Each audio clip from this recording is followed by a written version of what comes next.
Hello and good evening. A warm welcome to official YouTube channel of विद्यार्थी coaching classes.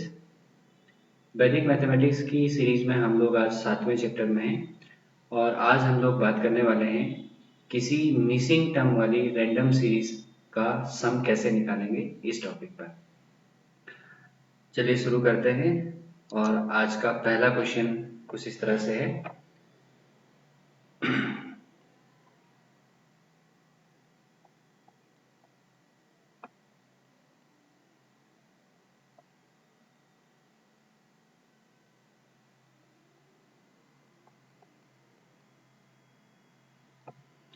ये हमारे पास एक given series है और इस सीरीज का सम मुझे निकालना है। कल हमने जो क्वेश्चन पढ़ा था वो थोड़ा सा इससे अलग था। उसमें क्या था कि यहाँ पर 3 से लेकर जिस टर्म से शुरू हुआ है और जिस टर्म पर खत्म हुआ है उस टर्म के बीच में कोई भी मिसिंग टर्म नहीं था। तो यहाँ पर क्या है, यहाँ पर हमारा 3, 5, 6, 7, 8, 9 और 10 है, यानी कि यहाँ पे एक टर्म मिसिंग है 4। तो मैंने कल आपको बताया था कि जो मेथड मैं कल आपको बता रहा था वो मेथड केवल तभी एप्लीकेबल होगा जब स्टार्टिंग से लेके एंड तक कोई भी टर्म मिसिंग नहीं होगा। तो ये उसी का एक्सटेंशन है। तो इस क्वेश्चन को हम कैसे सॉल्व करेंगे पहले इसको देखते हैं। तो प्रोसेस थोड़ा सा लगभग लगभग वैसे ही प्रोसेस है, बस लास्ट में थोड़ा सा आपको ध्यान रखना है। तो यहाँ पे सबसे छोटा टर्म जो है यानी कि मिनिमम टर्म जो है 3 है और मैक्सिमम टर्म 10 है और इसको 2 से डिवाइड भी हमें करना है। ये हमने कल वाले क्वेश्चन में भी किया था।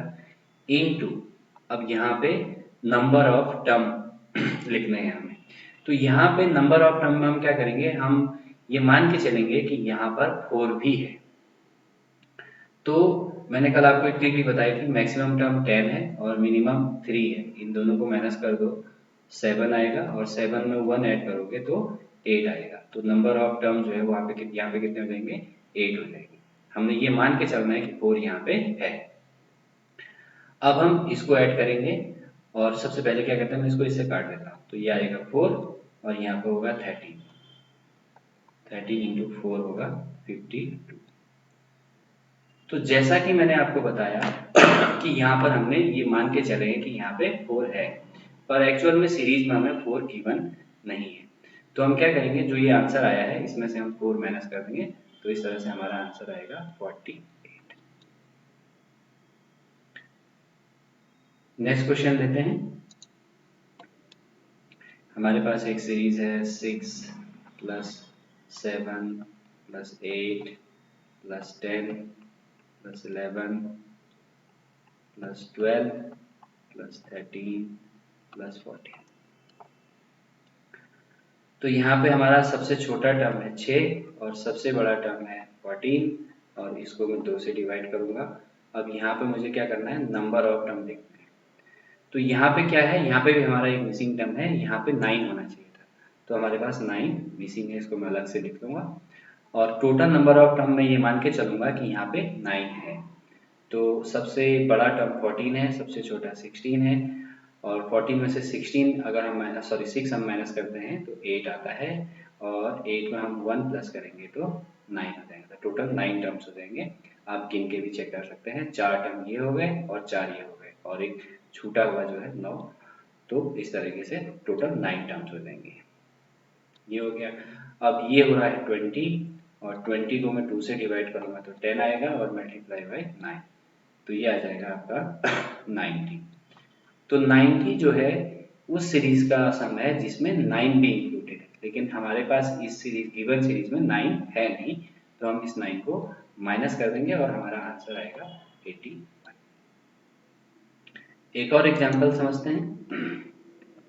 मान लीजिए हमारे पास एक सीरीज है, वो है 35 प्लस 36 प्लस 38 प्लस 39 और प्लस में 40 और 41।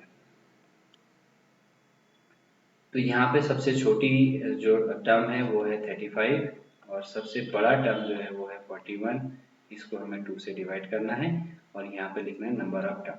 तो यहाँ पे हमारे पास एक टर्म मिसिंग है 37, इसको मैं नोट कर लेता हूँ, 37 मिसिंग है और हमें ये मान के चलना है कि यहाँ पे 37 है। तो टोटल नंबर ऑफ टर्म्स कितने होंगे यहाँ पे, 41 में से आप 35 माइनस करोगे तो ये आएगा 6 और उसमें 1 ऐड करोगे तो ये आएगा 7। अब हम क्या करते हैं, इन दोनों को ऐड कर लेते हैं, 1 और 5 होगा 6 और ये आपका हो जाएगा 7, 4 + 3 डिवाइड बाई 2 इंटू 7। इसको सॉल्व करेंगे तो ये आएगा आपका 3 और 8 38 और इसको 7 से ऐड करेंगे तो आएगा 6 8 जा 5 सॉरी 7 8 जा 56 का 6 और कैरी आया 5 और 7 3 जा 21 और 5 26। इसमें से हमें 37 को माइनस करना है तो ये आएगा आपका 9 और ये आएगा आपका 2 और ये आएगा, तो इस तरह से इसका आंसर होगा 2 2 9। तो कल हमने एक तरह की सीरीज समझी थी जिसमें कंटिन्यूअस टर्म थे और आज हमने एक ऐसी सीरीज देखी रैंडम सीरीज जिसमें कुछ टर्म मिसिंग थे। तो उसका सम हमें निकालने के लिए कल वाली ही मेथड अप्लाई करनी है और हमें ये मान के चलना है कि जो मिसिंग टर्म है वो इस सीरीज में है और लास्ट में उस टर्म को हटा देना है या उस टर्म को माइनस कर देना है। और ऐसा ही एक और केस भी हो सकता है कि यहाँ पे हो सकता है कि दो टर्म मिसिंग हो, तो उन दोनों टर्म्स को हम क्या करेंगे, ऐड करके रख लेंगे और जो फाइनल आंसर आएगा उन दोनों टर्म्स को उसमें से माइनस कर देंगे। तो इस तरह से आप फाइनल आंसर आपको मिल सकता है। उम्मीद करता हूँ आपको वीडियो पसंद आया होगा। वीडियो देखने के लिए आपको बहुत बहुत धन्यवाद और कल एक नई ट्रिक के साथ एक नए चैप्टर के साथ आपको मिलूंगा। तब तक के लिए गुड बाय।